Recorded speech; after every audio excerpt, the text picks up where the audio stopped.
Hi, welcome to the Effortless English Show. I'm AJ Hoge. This is the show that teaches you to speak English confidently. Go to effortlessenglishclub.com and become a VIP member for only $1.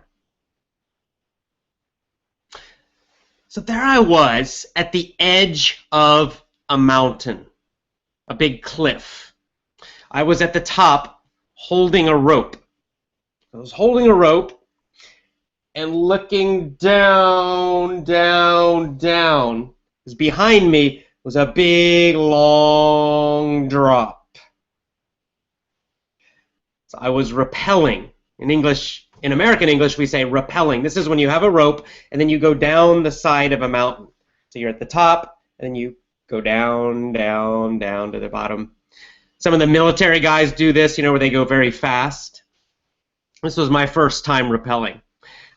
So I was looking down this huge cliff, and I could feel my whole body getting tight. My hands just were grabbing the rope so much that they were hurting.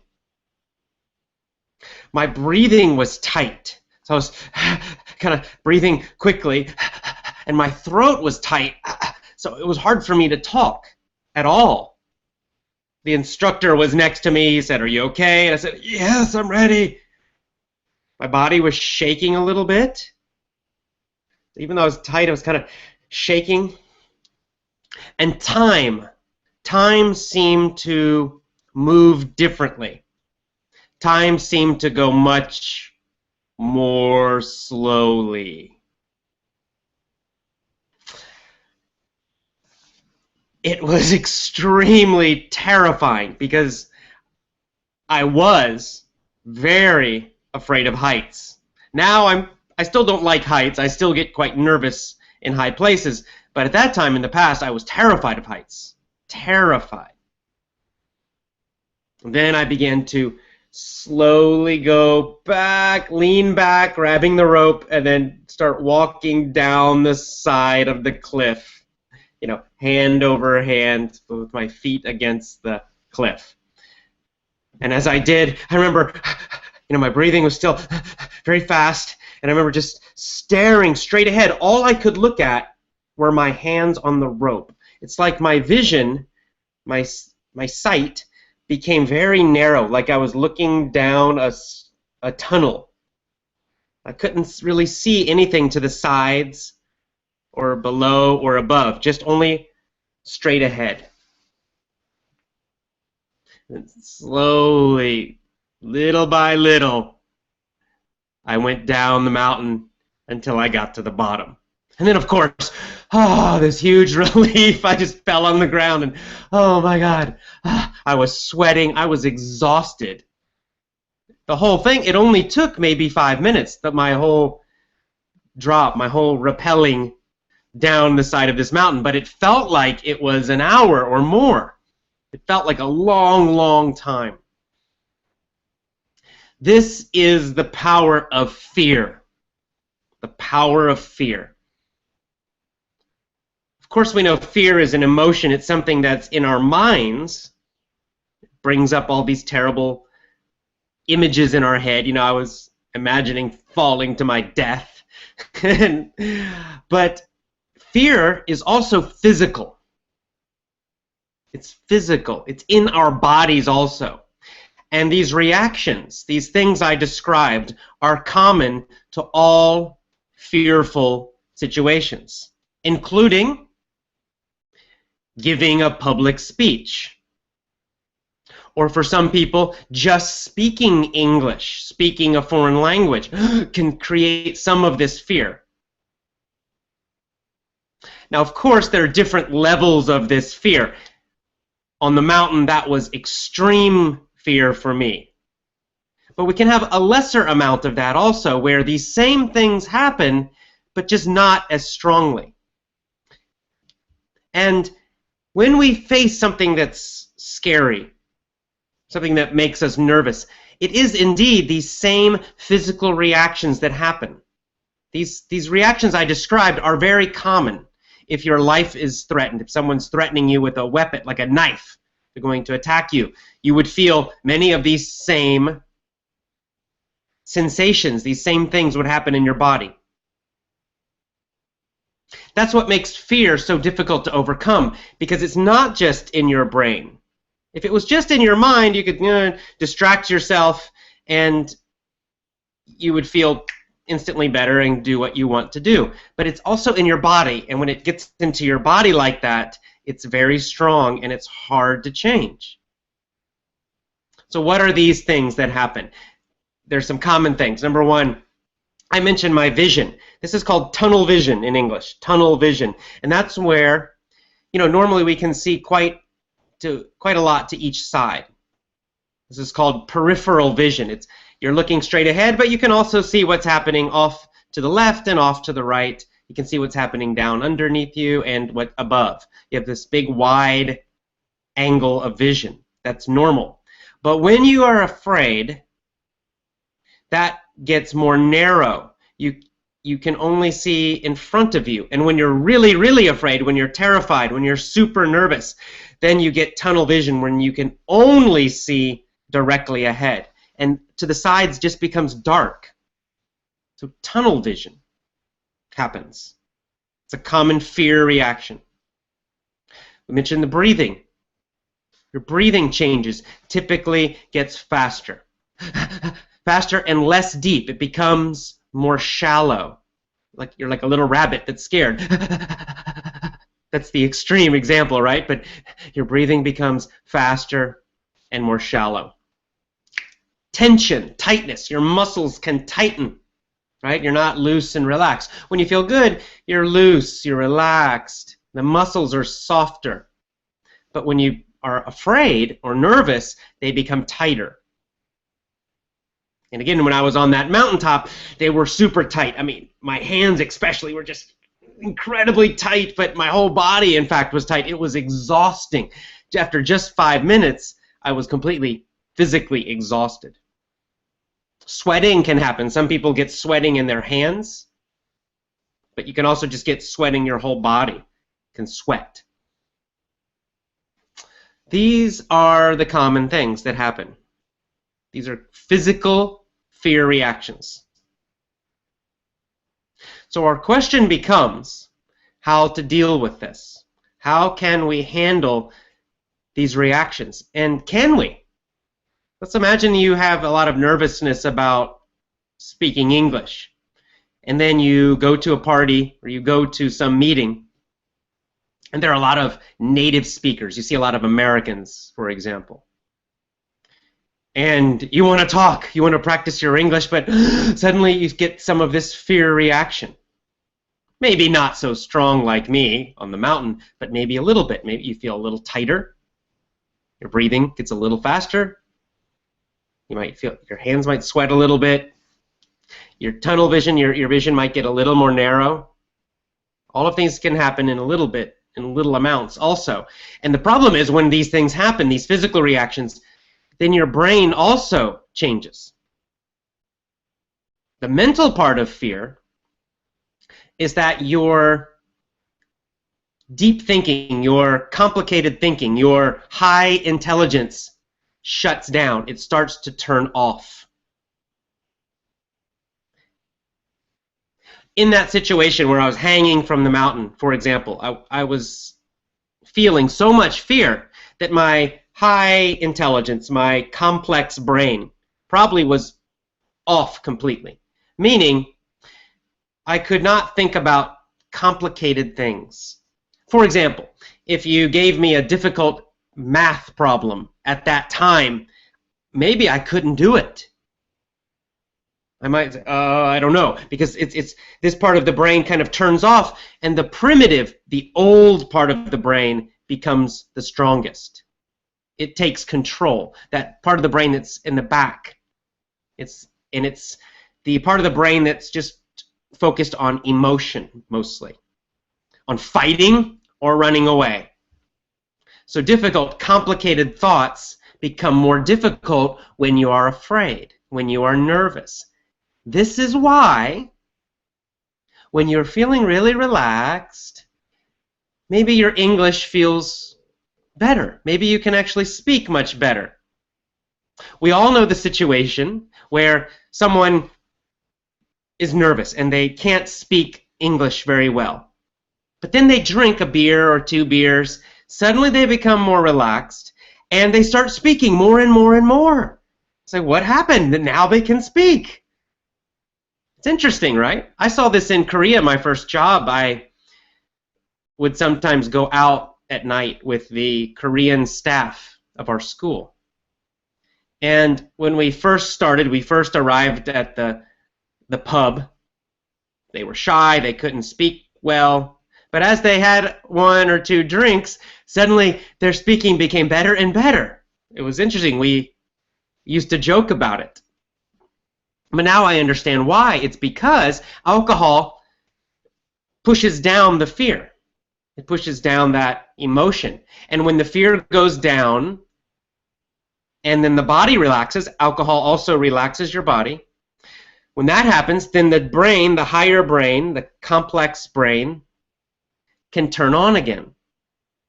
And when the brain turns on again, then suddenly start speaking. And the speaking becomes easier. Interesting. Very interesting. So I guess drinking would be one solution. Probably not a good solution, especially in a job. Maybe at a party or something.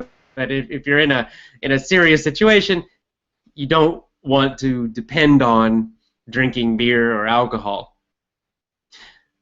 The good news is that you can train yourself to overcome fear. There are a few ways to do this. Let's talk about ways to overcome fear and build your confidence. And we'll specifically talk about fear and confidence with speaking. But these methods, these techniques work for anyone in any fearful situation. There are kind of 2 ways I think of to handle the fear. 2 general ways. One way is to channel. That's where you take that energy. There's a fearful energy. It's a physical energy, right? Your body's tightening. The beating of your heart gets faster. Your breathing gets faster. All of these things happen. Once they start happening, once they start getting stronger, it's very difficult to stop them. So instead of trying to stop them at that point, you can channel them. In other words, you use that energy, but you focus it in a positive direction. This is what I do, and especially in the past, what I used to do for public speaking. So my heart would start beating faster before a speech. My breathing would get faster, and I'd start feeling this nervous energy. I would shake. My hands would shake a little bit. At that time, it was very difficult to calm down. So instead, what I decided, I will use this energy. So I started to jump around and play exciting music. So that instead of feeling fear, I used that energy, I changed it into excitement. I changed it into enthusiasm.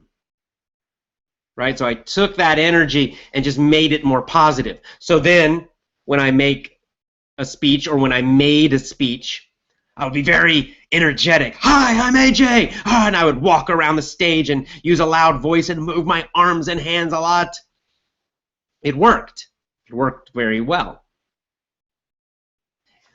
Gradually over time, as I did more and more and more and more speeches, I became less nervous before the speech. So that eventually I don't need to, for example, now I don't need to make myself quite so excited. I do it just to make myself feel good, to get in a excited mindset, but I'm not really afraid anymore of speaking publicly. I still might get a little nervous if it's a new group, if it's a strange situation, and then I might use this technique. But mostly now I use the technique just for fun, just so I'm a better speaker. But in the beginning, I used this technique to overcome fear. Actually, not to overcome it, but to use the fear and change it into something else. So that's technique number 1. Technique number 2 is to calm your body before the fear gets strong. So this is where you might use meditation techniques, for example, to keep your body calm before the fear becomes too strong. So let's use the public speaking example again. You're going to speak in maybe 30 minutes. You feel the fear starting. The nervousness is starting. And so at that moment, you sit down, you close your eyes, and you focus on taking long, deep breaths. Remember, short breathing, fast breathing, is common with fear. So you want to do the opposite. Take long, deep breaths into your stomach, very exaggerated long breaths. You might hold the breath for a second and then let it out very slowly.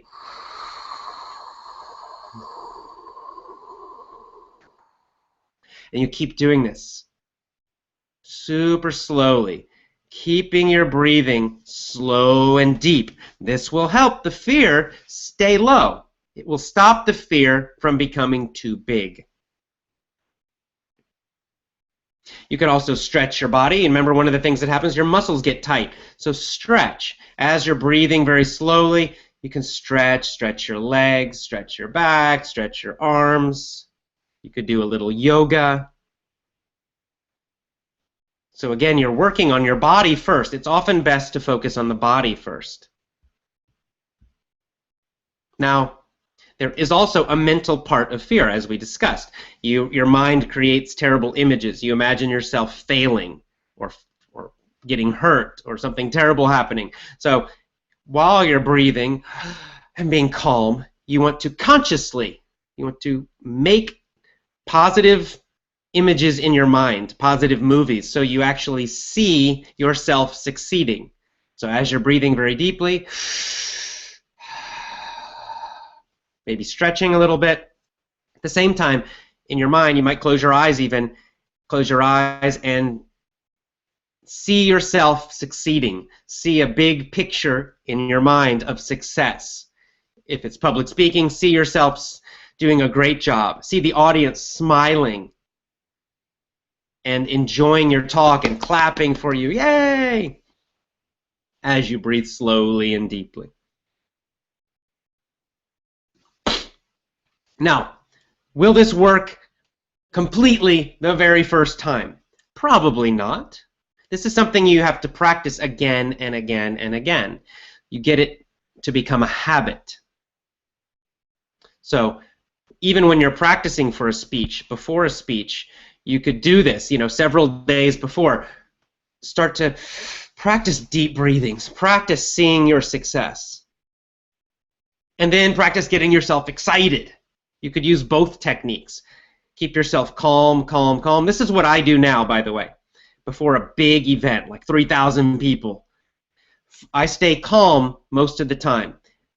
So for 1 hour, 30 minutes before the speech, before the event, before I go on stage, I stay very calm. I just relax. I keep myself very relaxed. And then about 10 minutes before, maybe even 5 minutes before, I start jumping and playing music and getting excited and smiling, and again thinking of great positive thoughts, imagining the audience smiling and laughing and clapping and having a good time.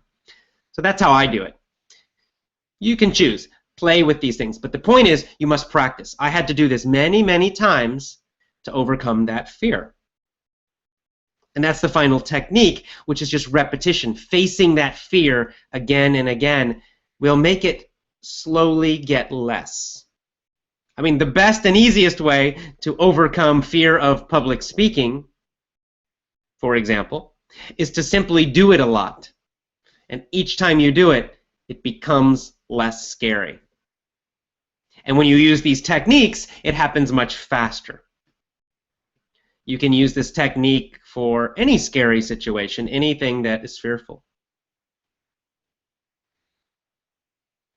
So now it's time for our Twitter questions, which is my favorite part of the show. That's where you can ask me questions and I'll answer them here live. And my Twitter account is twitter.com/AJ Hoge. That's AJ H-O-G-E. I like the Twitter questions because they're interactive. I like to hear from you. I like to hear your thoughts. So you can also put your comments or your questions, and let's focus mostly on this topic of fear and confidence today. All right, let's go to Twitter. Well, Charlie in France says sometimes alcohol is the answer. So, you know, that reminds me, when I was in my master's program, learning to be an English teacher, learning to be a better English teacher, I remember that I found a research study about this. Someone actually did a study about this where they had two groups and they studied their language ability, and then they gave one group some alcohol. They had them drink a beer or something, and then they tested their English speaking ability again. Then they gave the same group another beer and then another beer, and they kept giving them more and more. The other group did not drink. And what they found was that there was an actual point where the language ability got better. It was about 2 drinks. After 2 drinks, the people became drunk and their English level got worse. But with 2 drinks, they actually spoke better English than the non-drinking group. And they spoke better English than before they started drinking. So I'm not telling you to drink necessarily, but you know, it is helpful to help people relax. It might be something you could do if you are a drinker. Just limit your drinking. Don't do too much, because when you become drunk, it actually becomes worse and you annoy people. So, but it's not so good to depend on alcohol, obviously, because you'll be in many situations in life where you need to speak English and you're not drinking. So don't depend on it. Il Maestro has a comment. He says, "Hey Jay, I already know these techniques, but the problem is I forget about them when stress starts to come. What do I have to do?" Great. And this is exactly right. When the stress starts coming, your brain doesn't think so well, right? This is what happens. This part of your brain, the higher part of your brain, begins to stop working, and that's why you forget about things and you cannot function normally.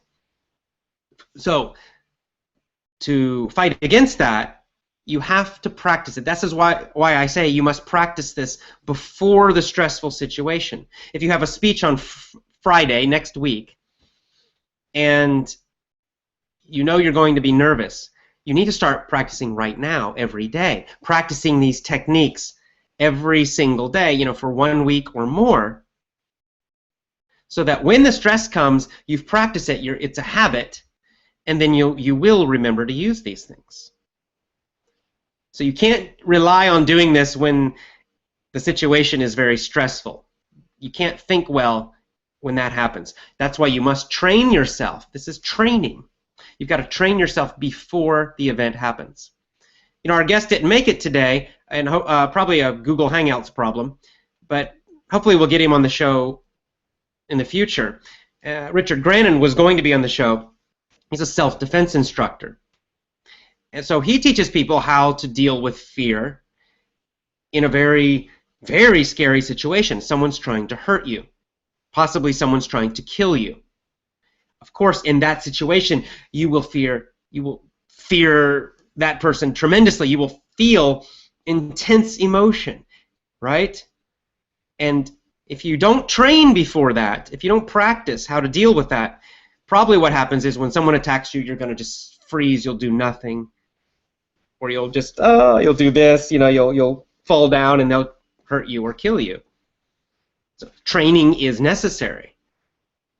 And for a very extreme situation like someone trying to hurt you or kill you, you must train to deal with that super strong fear. So that's why, like when I talk about these techniques, it's not just something you use before you give a speech or before you want to talk. You must practice it many days before so it becomes a habit. Then you'll remember to do it when the stress comes. Julia, our superstar member in Italy, says, "I have a presentation on Saturday and your show comes at the perfect time. I will apply all of your suggestions except for the drinking. Okay, good. Be sure also, Julia, is again, practice it as much as you can.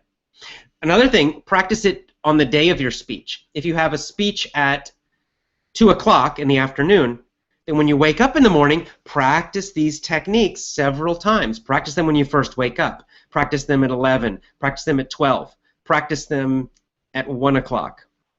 And then do them just before the speech.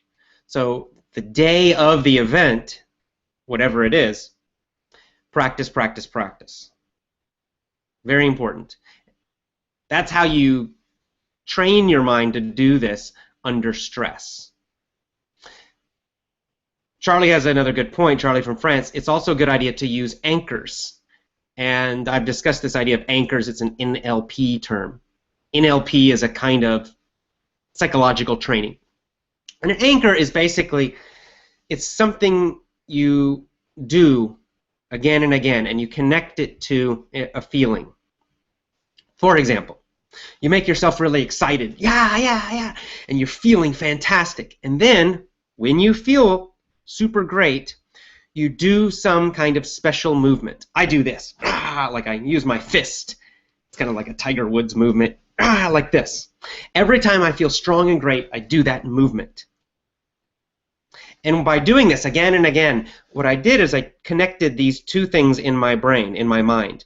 This special movement, this special gesture, and the feeling of being excited and happy.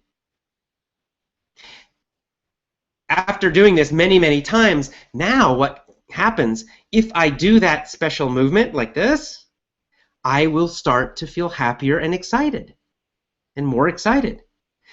So that you can actually, first you get excited and you do the movement, but once you do it many times, then you can do the movement and it will make you feel excited. That's an anchor. Very cool. That's another thing you can do when you're practicing the technique.